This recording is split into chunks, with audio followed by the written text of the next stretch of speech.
Oui, c'est bien flamand. Merci d'être avec nous. Quoi, quoi? Que pensez-vous du refus de la motion pour le principe de Joyce par la CAQ?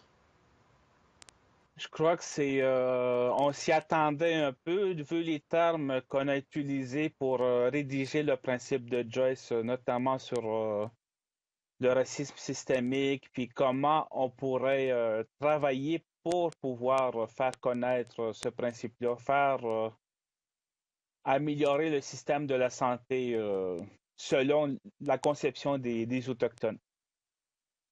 Que prévoyez-vous face à cela? Y a-t-il une prochaine étape, justement? Il y a des réflexions qui sont faites. On recherche encore des appuis des différentes organisations qui luttent sur les droits et libertés. Par exemple, des organismes communautaires, même des ordres professionnels, des facultés de santé universitaires. Puis on attend aussi d'autres appuis de d'autres communautés.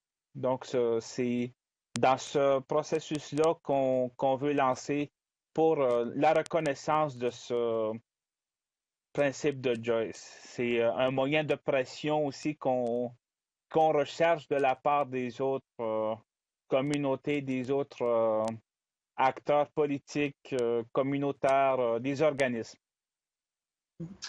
Est-ce que le mot racisme systémique va rester? C'est un, je pense que c'est un concept qu'il faut reconnaître dans la province et auprès du gouvernement. S'il n'y a pas de reconnaissance sur ce concept-là, il va y avoir toujours des problèmes. D'ici 5 ans, 10 ans, 20 ans, ça va tout le temps revenir. Si le gouvernement reconnaît, là, c'est un pas de plus pour la réconciliation, pour pouvoir travailler plus main dans la main, de nation en nation, avec le gouvernement. Puis c'est ça que les membres, les gens demandent, c'est que qu'on respecte leurs droits en matière de santé, puis qu'ils puissent recevoir un, un service de qualité dans les centres hospitaliers. Est-ce que ce refus touche votre confiance au gouvernement ou bien au niveau du nouveau ministre des Affaires autochtones, Yann Lafrenière? C'est beaucoup plus l'approche du gouvernement, comment il veut travailler avec les communautés. Je ne sais pas comment m'exprimer là-dessus, mais j'ai encore confiance que le gouvernement puisse dire que le principe de Joyce soit appliqué dans son gouvernement. Mais ça, c'est encore des pourparlers, des discussions avec le gouvernement, les autres parlementaires aussi pour avancer ce principe-là. On ne veut pas oublier l'histoire de Joyce. On veut que son histoire reflète ce que les autres ont pu vivre dans les autres centres hospitaliers. Puis il faut apporter un changement avec son histoire.